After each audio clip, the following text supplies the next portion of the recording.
I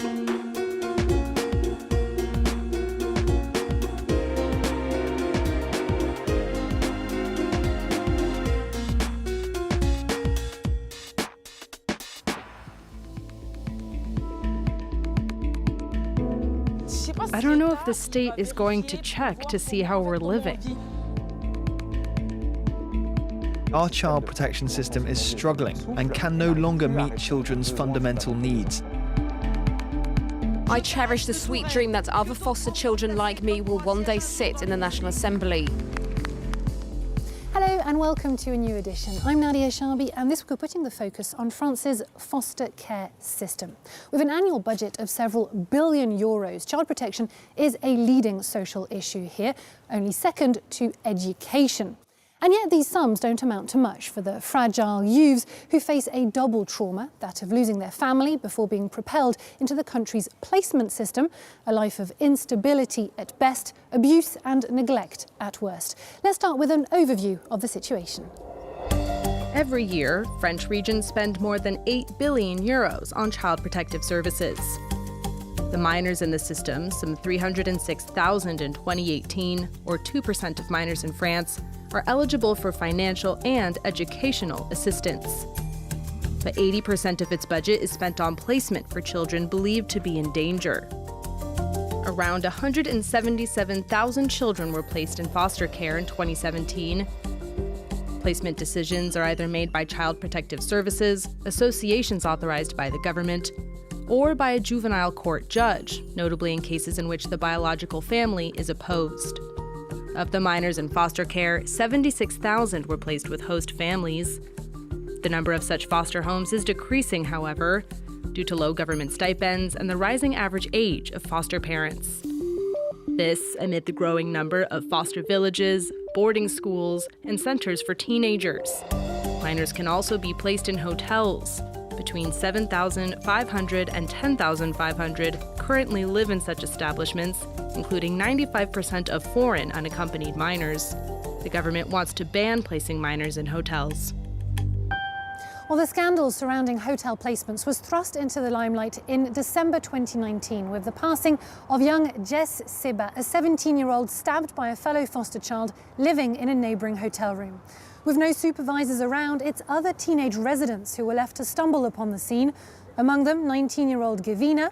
In a harrowing documentary broadcast recently by our sister channel France 3, she bears witness to these young people's desperation.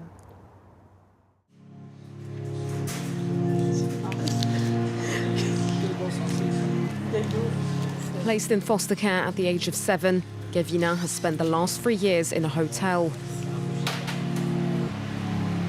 She still receives the benefits of a young adult contract for a few more months. It guarantees a roof over her head and an €80 allowance per month, as well as €10 for food every day.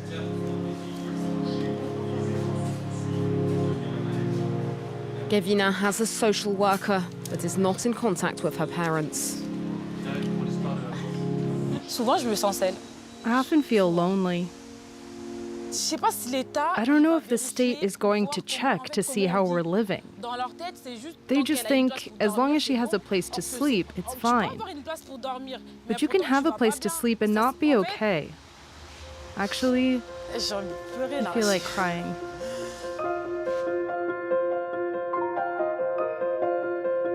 To tell us more about the failings of France's child protection system, I've come to meet former foster child turned author and activist Lyes Louffok.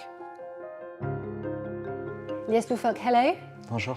2 years ago, in early 2019, France 3 broadcast a first documentary exposing the terrible fate of France's foster children, one of neglect, abuse, violence, with little or no official oversight. As a result, the government set up a new Secretary of State position to take on these issues. The French Parliament launched workshops to reform the system. So how much has actually changed since then?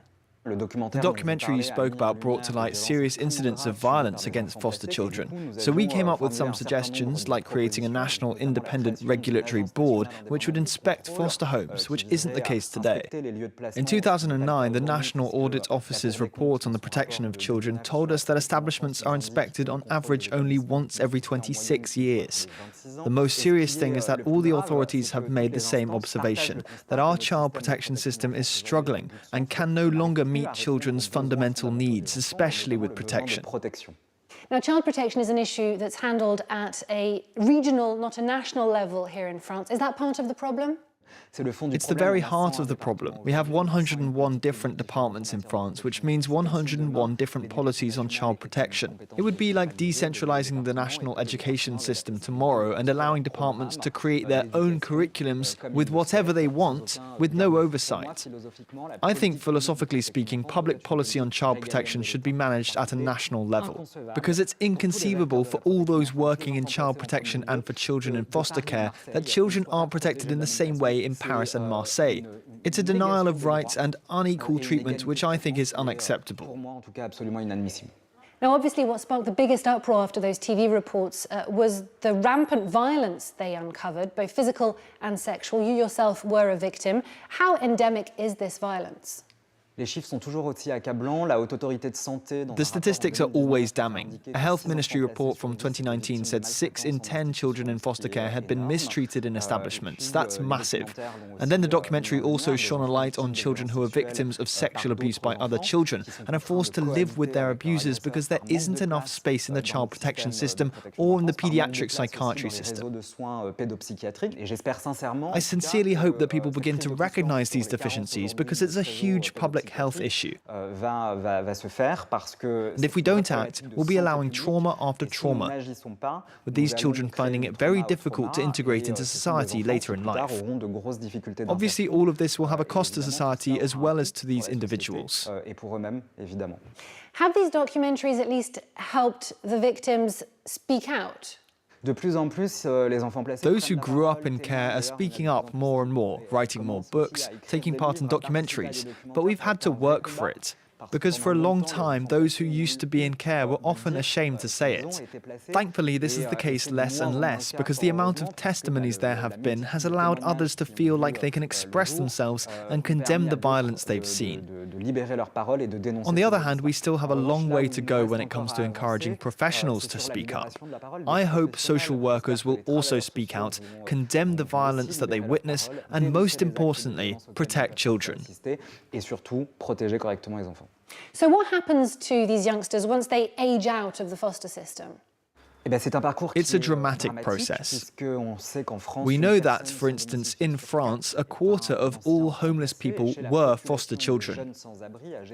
In the young homeless population, from 18 to 25, that figure is almost half. What's so incomprehensible is that we invest a lot of money into protecting children.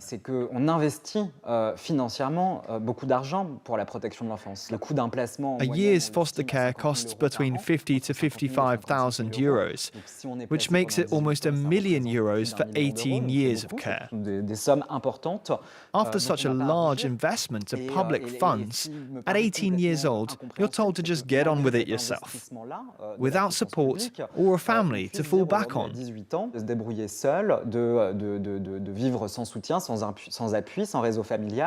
It's a waste of human life, as well as financially nonsensical. We're throwing money out of the window, when all it would take would be a few more years of support. That would give people a blossoming adult life and integrate them properly into society. Lyes Louffok, thank you very much. Merci.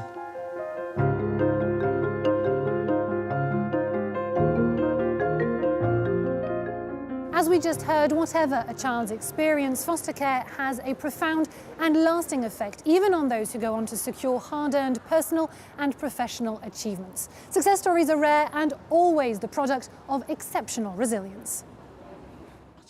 One is a social worker, the other a French MP. Both had difficult childhoods and chose careers that would allow them to help others. Julie Bila assists in finding employment for vulnerable people, some of whom have disabilities. It was a calling that was formed early on because of her experiences in foster care. Maybe not giving back exactly, because I'd like to keep what I received, but more like offering it in my own way. Maybe to say, I know the fact that I was helped made me grow, so now it's my turn to help others achieve their goals. Growing up in a troubled household, Julie ended up being placed at SOS Children's Villages. At 18, most foster care kids in France have to fend for themselves, but using a little grit and determination, Julie was able to continue her studies. By using a bit of nerve, by knocking on the door of the SOS Children's Villages, which generously gave me a cheque to continue my studies, especially my last year.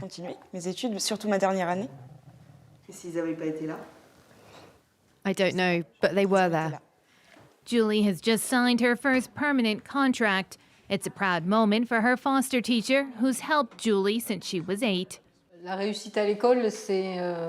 Doing well at school is a bit like the icing on the cake. It's not always the first thing we aim for. I mean, they've got so much to deal with. So at school, in the beginning, it's a bit secondary. French MP Perrine Goulet also grew up in care, a story she shared for the first time with her colleagues. I cherish the sweet dream that other foster children like me will one day sit in the National Assembly. She entered the system when she was 9 years old after her mother died. This is the shelter she was forced to go to in Nevers. My mother was dead. The family couldn't take care of me anymore. It goes to show it can happen to anyone.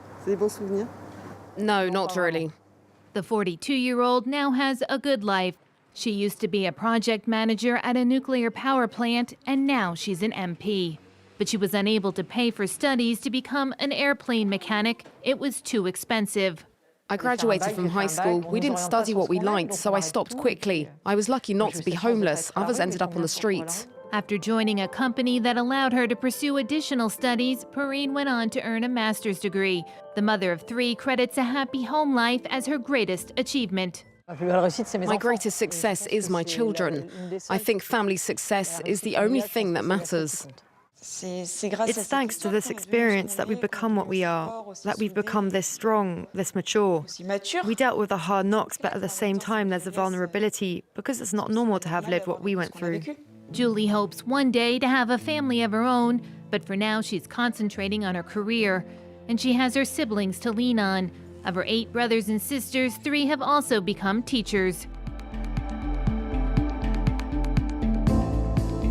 And with that, we leave this edition. Thank you for watching. Stay tuned to France 24.